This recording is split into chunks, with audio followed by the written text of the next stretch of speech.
All right, live universe. We are live with Dr. Laura Penn on Facebook Live. All right, so Laura didn't know this. She kind of lucked out because I usually have three people in an hour, and I think I just opened up the slot. She jumped in, and nobody else, which is great because Laura is an amazing speaker coach, and we're going to talk about the do's and don'ts of public speaking based off of her TEDx talk. This is going to be a lot of fun, and hopefully, we'll do this in a way that doesn't hit too close to home. It's all going to be in good fun, but there's a lot of improvement because I think as we have more and more of these Facebook Lives, more and more access to media, more and more, even if you go to a house of worship of some sort, it's like you probably got somebody that you can podcast that's more eloquent, more deep than the local person that you listen to. And it's like we've got to be on point, not just in the prepared speaking, but also in the kind of the off the cuff, as well as the moderating stuff that I try to get better and better at. We've got to get better and understand the stakes are going up and up and up. But the good news is there's always it's always the right time to start. There are easy ways to get started, and we're going to talk about that with Laura in a minute when I hit the record button. But anything that you'd like to say, Laura, to Live Universe before we jump in here? Let's talk about public speaking. We're doing more of it. Let's learn how to do it right. Let's really care about it, and let's make our message matter. Yeah, let's do it. So let's do this. Wiggle your finger over the share button because this is a message that is going to matter. And if you have any questions as we are broadcasting, go ahead, type them in to Laura. We will be recording, and after we get done with that recording session, we will have a little bit of a time, couple of minutes. If there are questions, and there's a real easy way to get some access to Laura, who I would imagine be a little hard to normally access some Q&A with her as well. And if this is already over, this broadcast, I know Laura I will tag her and she'll have access to check this out. Real easy thing to do. Any other questions, Laura, before we jump in here? Let's roll, Nate. Let's do it. And we're going to do it in 3, 2. We are live with Laura Penn. Laura, are you ready to talk? I am ready to talk. Laura Penn, PhD, is an internationally acclaimed professional speaker coach who transforms how we speak in public. Laura trains speakers to shine, both on and off camera, and helps celebrities, industry experts, and people with good ideas to deliver the best pitches and presentations of their lives. Laura Penn, welcome to the talk. Thank you. Wonderful to be here. Your recent branded talk is called Public Speaking, How to Make Your Message Matter. And I love what you do in the talk. There's always easy subject matter to talk about when we're talking about public speaking. Sometimes not being aware of what's going on is a very big issue, but sometimes for other people, it's an even bigger issue because they're so aware. So if we could start right there, if somebody is super aware of the attention economy and how important it is to make your message matter, and maybe they're not a great public speaker yet, what would you say to them? Let's just start it off right there, if you don't mind. Yeah, I'd break it down to, do you want your message to stay in the room? And if the answer is yes, which it usually is, then that person has to bear down and do some work. There's no free lunch. We're used to quick fix solutions, but you need to do some work, and it's going to involve time and planning and maybe some sweat and even tears if it's serious enough and the talk is long and important enough. So I think it's this attitude of, you put work into it, and when you do, you get rewarded richly. Your message stays in the room and you feel good afterwards. You have some fun pieces in your talk. You talk about the acronym BAD, stands for broken and dysfunctional, which unfortunately describes a lot of unaware or semi-aware talks. And you also, I think this is really intriguing, you talk about a presentation as a gift. to the audience. And that really evokes this idea that may be a little bit new to some people of being present, being very conscious, being right there in the moment. Could you just summarize some of those parts about being able to give a true gift through your presentation to the audience? Yeah, I just love framing it that way, Nathan, because when you think of a gift, you think of something precious, something that you've put an effort into either buying or wrapping, the whole process. And that gift is for people that you care about. And that is what a presentation is. You've been asked to speak because you've got something important that people should or want to know about. And in framing this idea of getting ready for that presentation, you're putting care into figuring out what's going to be in that presentation. You're putting care into wrapping that presentation, working on it, making sure that it's right for the audience. So I love talking about presentations as gifts because that's an easy way to make it more important and valuable for you as somebody preparing a presentation and for the audience to receive. You know, Laura, where does this story really start with you? Were you always a speaker coach? Were you always a speaker, or did you have to learn and go through the paying of your dues and the square one just like the rest of us? Well, that one, yes. Square one. Look, I'm a conservation biologist in training. That's what my PhD is in. I care about wildlife and wild places and protecting those places. So down the line and careers as they go, work wasn't coming my way. I needed to redefine myself. And one thing I was noticing was that my colleagues in conservation were doing a really bad job talking about the issues. So here's a subject, a crisis discipline, conservation biology, plants, animals, places disappearing. There's no time to make mistakes when you're talking and giving presentations and talks about those subjects. So there I was sitting in the audience watching these people fail, not getting the funding, not getting the message out, not getting people to care. And I thought, this is not okay.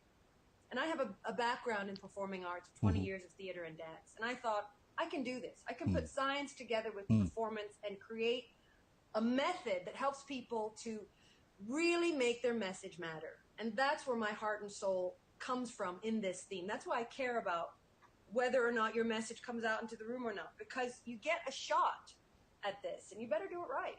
Well, for sure. And I love this. This is great. We just peeled back the onion here a little bit, Talk Universe. I had no idea your background was in conservation biology.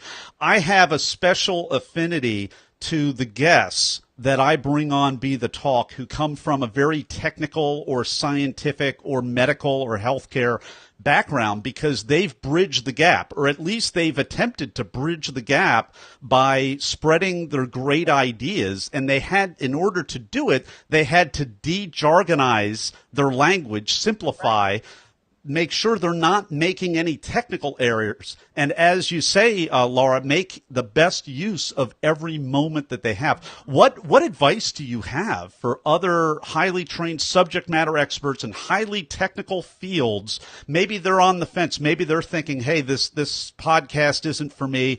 This TED Talk or this Idea City or these branded talks aren't for me, but my colleagues are all doing them and they're making a difference. What would you say to get them off the fence? And then for the ones that are definitely ready to do this, how would you advise them to proceed, even if they're not accomplished public speakers yet, which many aren't? To get them off the fence, I mean, what you know and what you care about is valuable. And that's, again, where this gift idea comes out. Wouldn't it be nice to give this gift to other people so that they can also value it as much as you do? And then as far as advice, I really care about this, what I'm about to say. There are too many people, professionals in the sciences, whatnot, who are stuck in their ways. They think that what they're doing, because they've been doing it, talking that way for the past 25 years, is fine. Likely, it's not fine.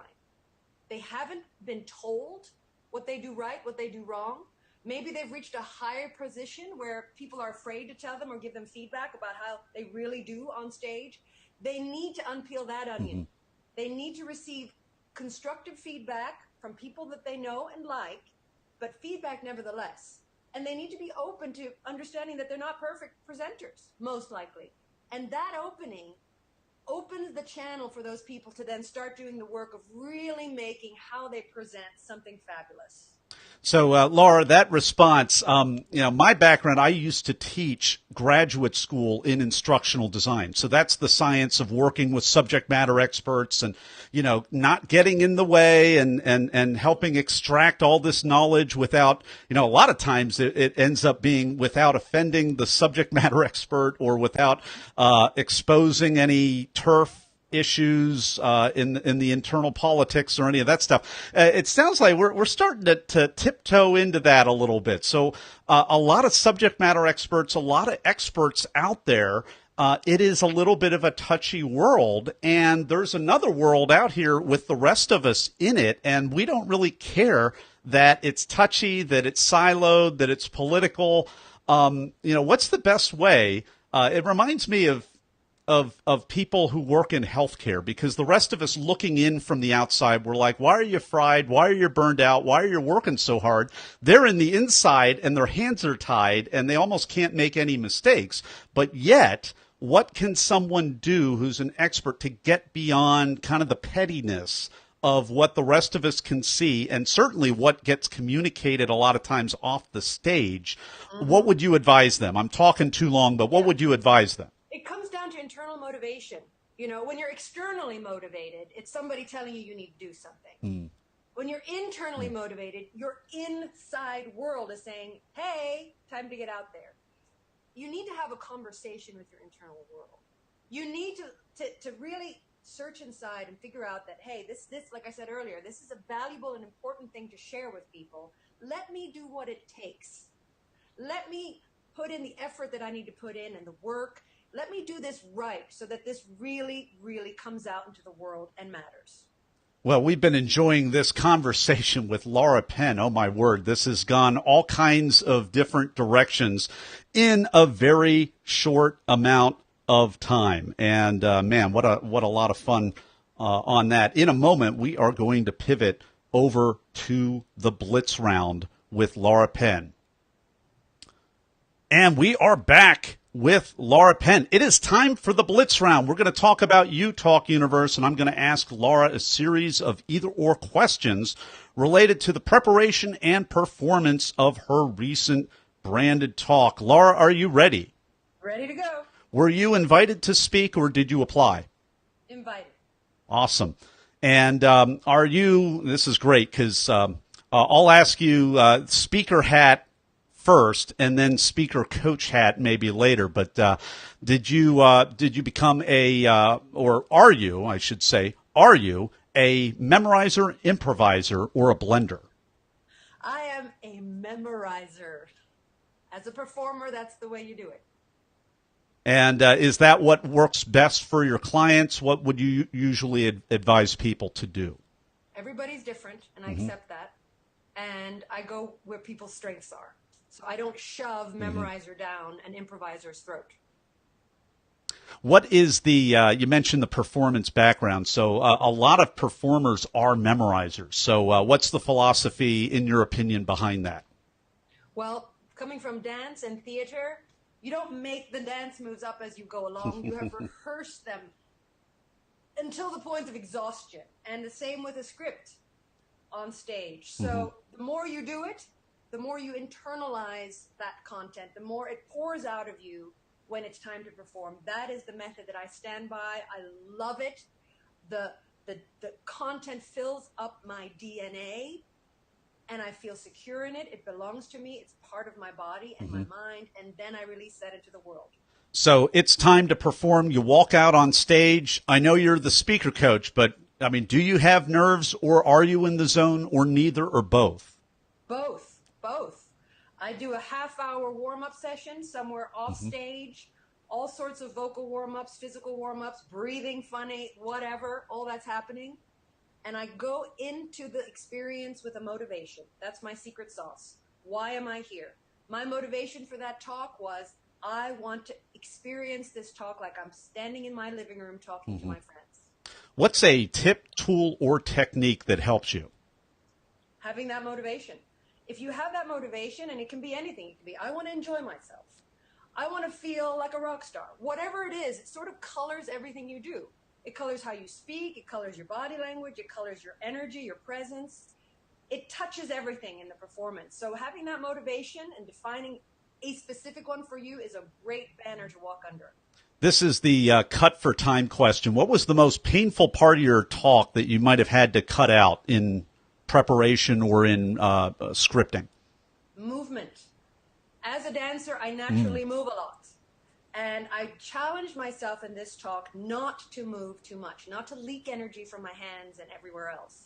So I had to hold back moving, and I had to rehearse that thing 150 times in order for that to happen. All right, so that hits home to me and all the other full-blooded or partial, in my case, Italians out there. We want to speak through our hands.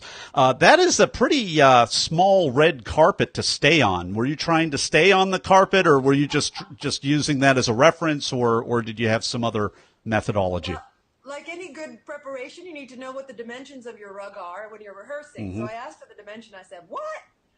And it was a bathroom rug. And it was hard to stay on that thing with heels, but I had done the training I needed, so that was even less movement. Oh, I love it. We've been enjoying this Blitz round with Laura Penn. Her talk is called Public Speaking, How to Make Your Message Matter. And if you want to check it out, you can go to our show notes page at BeTheTalk.com, and we will have a link right there for you. And we'll have a link to thepublicspeakingschool.com, which is Laura's website, thepublicspeakingschool.com. And we'll be right back with Laura Penn. It's time for the final word of advice for us, Talk Universe.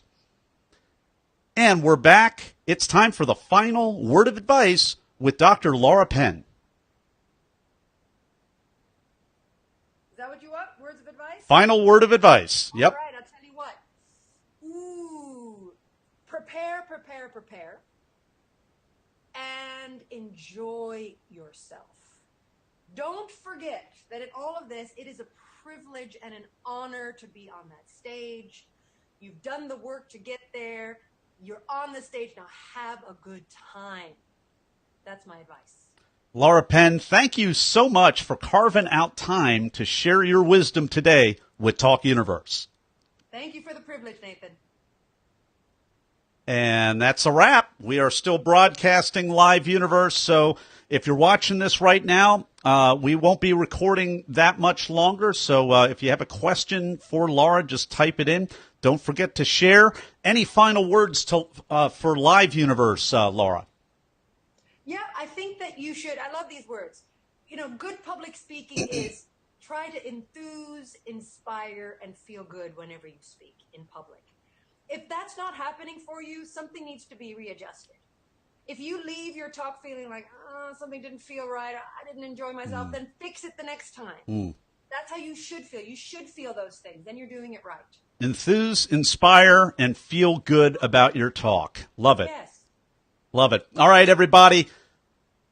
Time to go offline, share, let people know. And for all of you subject matter experts out there, I love that we went into that unforeseen direction right there. Laura's the person for you. Check out this talk. Check out this interview and encourage the subject matter, the technical subject matter expert in your life by sharing this interview with them. Take care, everybody.